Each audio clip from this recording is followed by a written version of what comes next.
안녕하세요. 주영호 목사입니다. 지난 한 주간도 하나님의 은혜 가운데 잘 지내셨을 것으로 믿고 감사드립니다.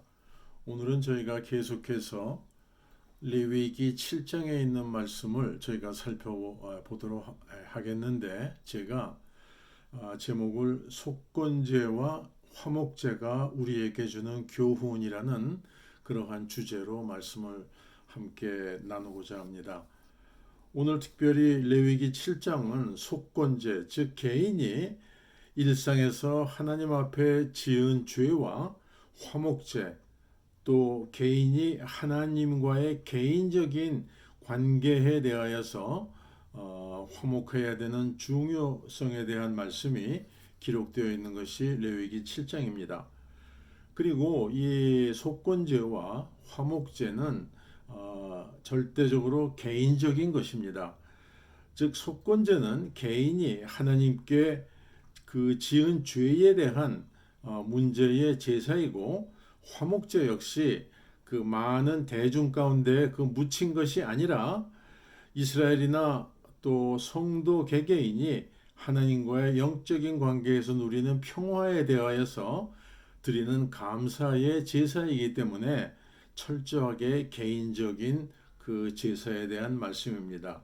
그래서 여기에 레위기 7장에 있는 속건제와 화목제 제사의 규례가 중요한 것입니다. 그리고 또한 레위기 7장이 중요한 것은 예수 그리스도로 표현되는 대제사장의 사역이 강조되고 있기 때문입니다. 물론 레위기는 우리 주님께서 이제 이 세상에 오시기 약 한 1500년 전에 모세를 통하여서 하나님께서 주신 말씀이긴 하지만, 규례이긴 하지만, 그러나 하나님께서 주신 것이고 하나님의 뜻에 따라 1500년 후에 이 세상에 오신 우리 주님의 이 세상 오신 구주로 오신 그 사건이었기 때문에 동일한 말씀인 것입니다. 여기에 그 속건제에 대한 이제 그 말씀을 살펴보는 데 있어서 8절에 보면은 사람의 번제로 드리는 제사장 곧 그 제사장은 그 드린 번제물의 가죽을 자기가 얻을 것이며 라고 말씀을 하십니다. 이 말씀을 보면은 번제에도 태워져서는 안 되는 부분이 있는데 그것이 바로 짐승의 가죽인 것입니다.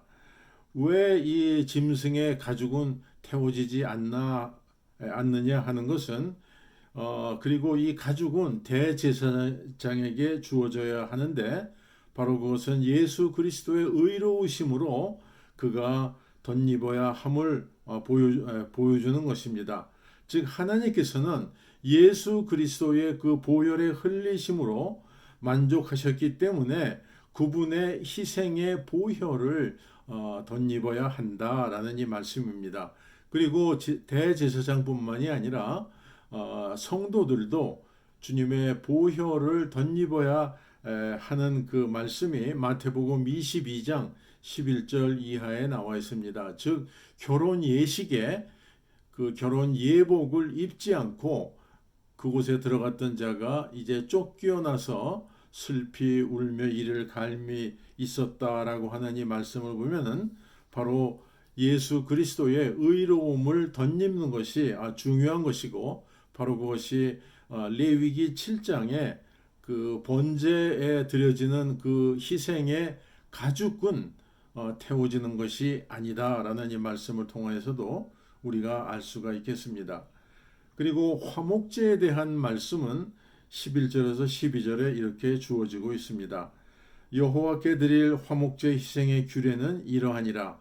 만일 그것을 감사함으로 드리려거든 기름 섞은 무교병과 기름 바른 무교 전병과 고운 가루에 기름을 섞고 구운 과자를 그 감사 희생과 함께 드리고, 또 유교병을 화목제의 감사 희생과 함께 그 예물에 드리되라는 이 말씀을 하고 있습니다. 이 화목제에 대한 요점은 하나님에 대한 감사함 가운데 자원하여 드려지는 그 제사라는 것입니다. 여기에 대하여서 히브리서 11, 13장 15절은 우리가 예수로 말미암아 항상 찬미의 제사를 하나님께 드리자. 이는 그 이름을 증거하는 입술의 열매니라 라고 말씀을 하고 있습니다. 자원하여 드리는 찬미의 제사, 이것이 하나님의 기뻐하시는 입술의 제사다라고 이렇게 말씀을 하신 것입니다. 우리가 늘 가져야 하는 입술의 열매는 바로 그렇게 하나님의 이름을 감사하는 것입니다. 우리가 이 세상을 살아가며 사탄 마귀가 주관하는 이 세상이 너무나 어렵고 힘들고 고통스럽기에 그 가운데서도 우리와 함께 하시고 허락하시고 인도하시는 우리 하나님에 대한 그 감사함이야말로 바로 우리 모든 그리스도인들이 단 한순간도 잊지 말고 가져야 하는 마음 자세인 것이고, 바로 이 하나님의 이름을 감사하는 것이 하나님이 기뻐하시는 입술의 열매다라는 것입니다. 그렇기에 우리는 하나님 앞에 감사함의 예배로 나올 때는 불평하는 마음이나 쓴 마음이나 또는 판단하는 그러한 마음의 자세로 나와서는 안 된다라는 것입니다.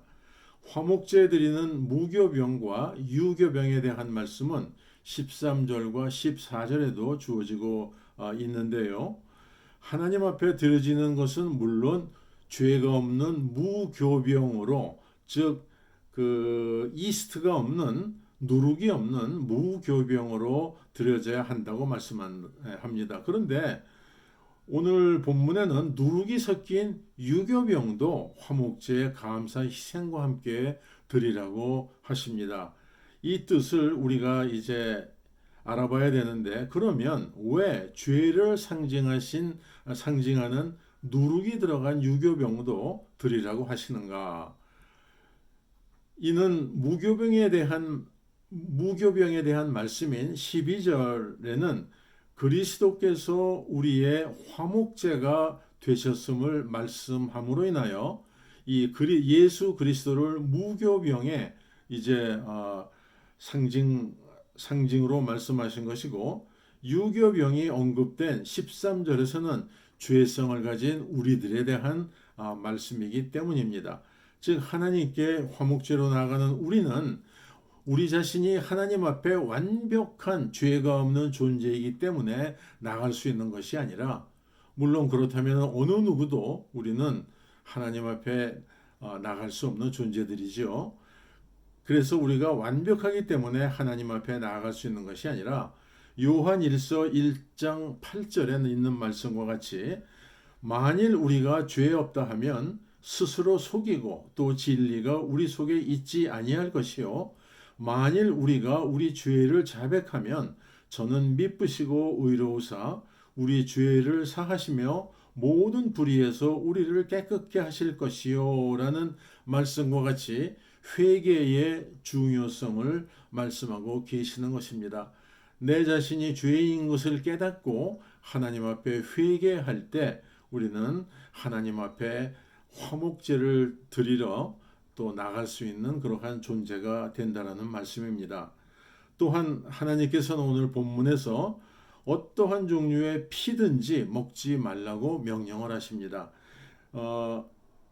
주시는 말씀은 너희의 모든 사는 곳에서 무슨 피든지 새나 짐승의 피를 먹지 말라. 무슨 피든지 먹는 사람이 있으면 그 사람은 다 자기 백성 중에서 끊쳐지리라. 이렇게 말씀을 하십니다. 이 피를 먹는 것이 얼마나 심각한 것이냐면은 그가 자기 백성 중에서 끊쳐지리라 라고 하신 말씀을 통해서 증명이 됩니다. 이는 사람이 그리스도의 피로 죄의 용서함을 받았기 때문이고, 사람의 죄를 사하시기 위해서 주님 예수 그리스도께서 고난을 당하시고 보혈을 흘리셨고, 그렇기 때문에 또한 성경이 말씀하시기를 생명은 피에 있다라고 하신 이 말씀을 하셨기 때문에 금하신 것입니다. 그래서 어떤 종류의 피건, 새의 피건, 짐승의 피건, 어떠한 피건 먹지 말라라고 분명히 우리에게 말씀을 하시고, 또한 신약에 와서는 그리스도인이 되는 조건으로 하신 말씀이 있지요. 사도행전 15장 29절에 보면은 그 그리스도인이 되는 조건으로 우상의 제물과 피와 목매어 죽인 것과 음행을 멀리 할지어다라고 이렇게 말씀을 하면서 피를 먹지 말라라고 이렇게 말씀을 합니다. 참 그것을 보면은 우리가 그리스도인으로서의 그 피를 먹는 것에 대해서 우리가 생각을 할 필요가 있는 것 같습니다. 물론 어떤 분들은 구약 시대의 명령인데 우리가 그거를 꼭 따라야 하느냐, 피를 먹으면 어떠냐라고 하시는 분들도 있을 것입니다. 그러나 하나님의 뜻은 구약 성경이나 신약 성경이나 또 우리 주님 예수 그리스도의 보혈로 인하여서 우리가 영원한 생명을 얻었기 때문에 피를 먹지 마라라고 하는 이 말씀은 우리가 꼭 지켜야 될 말씀이라고 생각합니다. 그렇기에 비록 우리의 몸에 좋다고 하더라도 사슴의 그 뿔에서 나오는 피를 마시거나 하는 이러한 일은 우리가 없어야 될 것 같습니다. 그리고 오늘 본문 31절에서 32절에 보면은 대제사장과 그의 후손들인 즉 아론과 그의 후손들은 제물의 가슴과 우편 뒷다리를 받게 되어 있습니다. 이것을 우리가 또 상징적으로 영적으로 살펴본다면 가슴은 그리스도의 심장, 즉 그리스도의 사랑을 이제 지칭하는 것이고, 하필이면 좌편이 아닌 우편 뒷다리를 언급하시는 것은 그리스도의 힘과 능력을 지칭하는 것이기 때문에 이 또한 그리스도의 역할을 감당하는 대제사장으로서 그리스도의 사랑과 능력을 덧입어야 온전한 사역을 감당할 수 있다라고 말씀하시는 것입니다. 그리고 동시에 영적으로는 하나님 앞에 우리가 화목하기 위하여 나오는 자들은 예수 그리스도의 사랑과 예수 그리스도의 능력을 소유하여야 함을 또한 우리들에게 말씀하고 계시는 것입니다. 이렇게 구약 시대에 레위 제사법에 의하여서 주어진 말씀들이 오늘날에도 우리에게 영적으로 적용이 되는 이 모든 사실을 볼 때 우리는 이 레위기를 좀 더 관심 있게 우리가 살펴보면서 우리의 영적 그러한 교훈으로 삼아야 할 필요가 있는 것 같습니다. 오늘은 여기까지 저희가 하고 이제 다음 주에 또 만나 뵙기로 하겠습니다. 그러면 그때까지 우리 주님의 은혜가 한 분 한 분과 함께 하시기를 간절히 축원드리고, 또 건강하시고 잘 지내시고 한 주 후에 만나 뵙도록 하겠습니다. 감사합니다. 안녕히 계십시오.